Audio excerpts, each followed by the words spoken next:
and together with Sara Twardowska, who will join me shortly, we are going to present our experience at Teach for Poland measuring holistic student outcomes and CEL, what that looks like, and some of the challenges that we have faced along the way. And just for a little bit of context, at Teach for Poland, we recruit teachers for a 2-year-long commitment to a leadership development program where they commit to some rigorous training and coaching in order to lead to transformational outcomes, both academic and non-academic, in their classrooms, schools, and communities. A little fun fact about the Polish context, which I think is important here, is that Poland has continuously outperformed the OECD average in almost all subjects since the early 2000s. And yet, at the same time, we have a lot of data coming out of a lot of different multilateral organizations that really speak to CEL and why we have chosen to center CEL in our program most recently. Over recent years, we have seen suicide rates among adolescents grow, and we have seen that exacerbated in more disadvantaged regions. We have also seen when PISA and UNICEF have asked questions related to some of the CEL outcomes we are looking at, 54% of students agreed with the statement, "When I'm failing, I worry about what others think of me." 71% agreed with, "When I'm failing, I'm afraid that I may not have enough talent," data that is repeated in our own studies. And further findings from UNICEF's children's rights reports in 2024 reveal that 1 in 4 children feel their rights are not respected by teachers. Only 20 to 28% of young people are interested in social engagement, so things like student government, getting involved in their communities, extracurricular activities. And 7 out of 10 children experience stress related to school. And we see that anecdotally in our classrooms as well, and we hear that from our teachers as well. So that's why we decided to center CEL in our work. And so if we want to meet the challenges of tomorrow, we had to hypothesize what kind of leadership do we want to be developing, not just in our teachers, but also in our students, in order to transform these classrooms and also Poland for the better. And we hypothesized that we need leaders with 3 main characteristics. We needed them to have a profound sense of possibility, a commitment to lifelong learning, and a human-centered approach. And so together with our teachers and our teacher coaches, we developed some competencies associated to these 3 main broad bucket outcomes.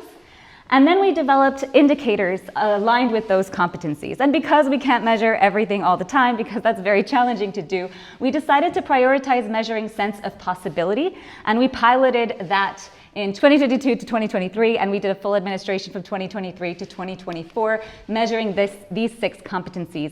And as we've heard some of the struggles with just using student surveys and self-report in order to do that, we decided to use a triangulated method of examining and trying to discover what was going on in our classrooms in order to get a more holistic picture of what was going on with different data sets. We use student surveys, which are self-report data from our students, where they share their self-perception on a lot of these competencies. We also use teacher surveys where teachers reflect on their student development in these SEL competencies. And then we also conducted lesson observations in which coaches would enter the classroom and observe the kind of behaviors both from students and teachers related to these SEL competencies. And so we did full administration this last year where we surveyed 6,000 students. We had 61 participant or fellow, AKA teacher surveys, and 26 lesson observations in the classroom. And we're still learning all the time, but what did we learn so far? Well, when looking at the student survey data from the beginning of the year to the end of the year, a lot of the changes that we noticed were between 1 and 2%, so within the margin of error, with a few exceptions.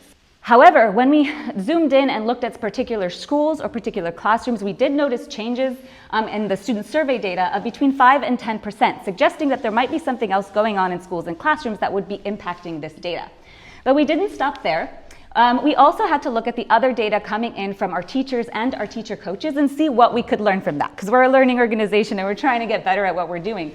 And what we noticed is that there is a discrepancy between student perceptions of their own competencies and teacher perceptions of their students' competencies. We also noticed that observations from teacher coaches tend to confirm what teachers are noticing in their students.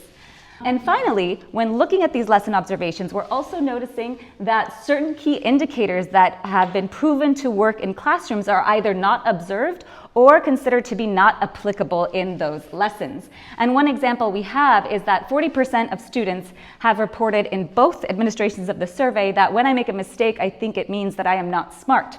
Teachers confirm that students have this perception around making mistakes and error, and when looking at lesson observations, we don't see the kind of instructional and teacher practices that would build things like growth mindset and resilience. And so that's something right now we're looking at to see what we can do as an organization to support teachers to support their students. But it's our teachers who are actually out in the field doing this work, collecting this data, and then having to act on that data. And so I'm going to hand it over to Sarah to share the teacher experience. To the right. Thank you very much, Alexis. So Teach Smarter, Not Harder is the way you can use the data, develop your teaching style, and become more effective in CEL. I'm Sarah, a fellow of Teach for Poland's Edu Leadership program, and in the previous school year I collected data from my students just to find out if what I do in my classroom really makes an impact. Data shows the progress in the areas of responsibility, agency, self-belief and persistence, while the regress or constancy is seen in the areas of problem solving and flexibility. Especially when it comes to responsibility, I can see the increase of my students' involvement in helping both at school and in classroom. What is more, during the school year, they became more likely to help solve problems and notice problems at school. Similarly, when it comes to students' agency development, I can see the increase of my students' willingness to help and take on new responsibilities. These improvements reflect students developing greater independence and self-direction in their learning journey. But what about that? As a biology teacher, what can I do with the data? Well, while some social-emotional competencies were growing, the others saw little to no change. So this pattern reveals that CEL development is non-linear. Skills develop at different times and rates. So I decided to dig deeper, because as I see, ultimately using student voice through questionnaires is less about collecting data, it's about listening. When students feel heard and when we use the perspectives to shape our approach, we not only strengthen social emotional learning, but also make our classrooms more engaging and human spaces. Using data starts with listening. Students' needs underlie the outcomes of our survey. When you come to the point of knowing the need, you can reflect and ask yourself, what can I do to satisfy the need? Then you support your students, modify your lessons, and create new tools to see what happens. And you may see the change, or you may need to change. What I want to work on with my students in this school year is their self-confidence and using their mistakes as opportunities to learn from them.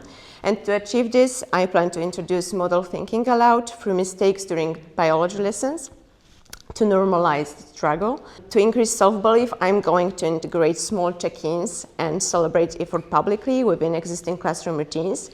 I will also invest in peer feedback and continue group work to build on my students' strengths. When teachers see the data, they are frustrated and overwhelmed because they don't really know what to do with the data.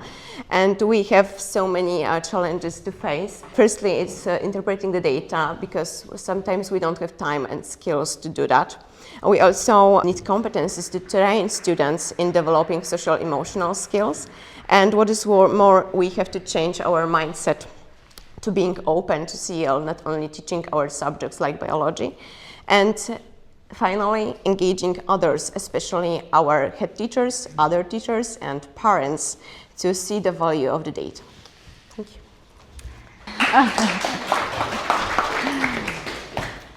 And just as an organization and as we move forward, Sarah's experience and the experience of our teachers shows us both the promise and complexity of developing CEL through classroom practice with content teachers. And so we're focusing on energies on helping to strengthen the tools that we're using, on helping to strengthen the skills and competencies of our teachers and our partner schools in order to interpret and act on the data, and also to help develop mindsets and trusts between our teachers, our schools, and our students and their parents. And so this year we're implementing a lot of different things, both in strengthening our tools, but we're also holding trilateral conversations with our schools, with our teachers, students, parents, and community members in order to help develop trust and mindsets. And I'll just stop there so we stay on time. Thank you so much.